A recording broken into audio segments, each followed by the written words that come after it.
शिक्षक गैर हाजिर, बच्चों का भविष्य गाँव। बाबुलगांव तालुका अंतर्गत पहुरदाभा गांव में 7 जनवरी 2026 को जिला परिषद उच्च प्राथमिक मराठी विद्यालय में शिक्षक के स्कूल में उपस्थित न रहने तथा बीएलओ की संख्या कम करने की मांग को लेकर गांववासियों और अभिभावकों द्वारा स्कूल के सामने आमरण अनशन शुरू किया गया है। अनशन की जानकारी मिलते ही राज्य के पूर्व शिक्षा मंत्री एवं प्रदेशाध्यक्ष आदिवासी कांग्रेस महाराष्ट्र प्रदेश कांग्रेस कमेटी के प्रमुख वसंत पुरके ने मौके पर पहुंचकर स्थिति की जानकारी दी। उन्होंने आंदोलनकारियों की मांगे सुनते हुए संबंधित अधिकारियों को अनशन की गंभीरता से दखल लेने के निर्देश दिए।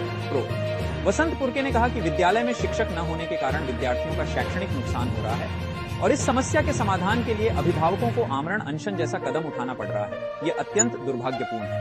अनशन स्थल पर शाला व्यवस्थापन समिति के अध्यक्ष फकीरचंद शेंडे, लक्ष्मणराव आकरे, सदस्य आशीष नाईक, मंगेश गुल्हाने, नरेंद्र समरीत, रमेश इखार, उमेश नारनवरे, राजू भाऊ पत्रे, राजा भाऊ चुके, उपाध्यक्ष सुनताई खड़से, सदस्य रूपालीताई नारनवरे तथा पुष्पाताई जायसवाल सहित अन्य ग्रामीण एवं पालक उपस्थित। आता तुम्ही उपोषणाला बसलेले आहेत तर तुमची समस्या काय आहे?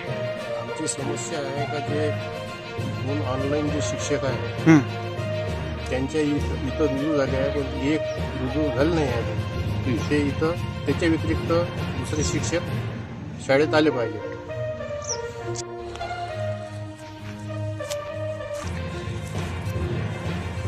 तुम्ही जे उपोषणाला इथं बसलेले आहे, आमरण उपोषण करत आहे, तुमची काय प्रतिक्रिया आहे?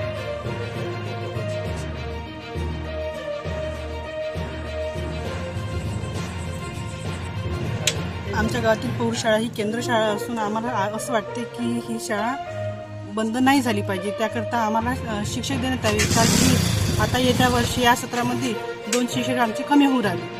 आता चालू वर्षापर्यंत एक शिक्षक पुन्हा जर हा आधीच कमी आहे, पुन्हा जर कमी झाला तर त्याचा परिणाम आमच्या शाळेवर होईल, आमच्या गावावर होईल, आमच्या मुलावर होईल। त्यासाठी आम्हाला हे आंदोलन चालू ठेवायचं आहे।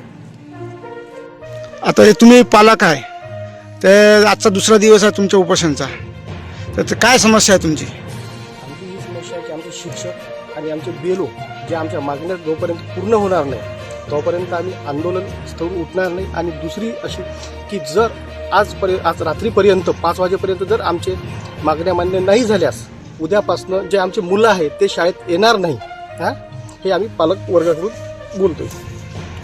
तर तुम्ही आता वरच्या अधिकाऱ्याला कळवलं काय?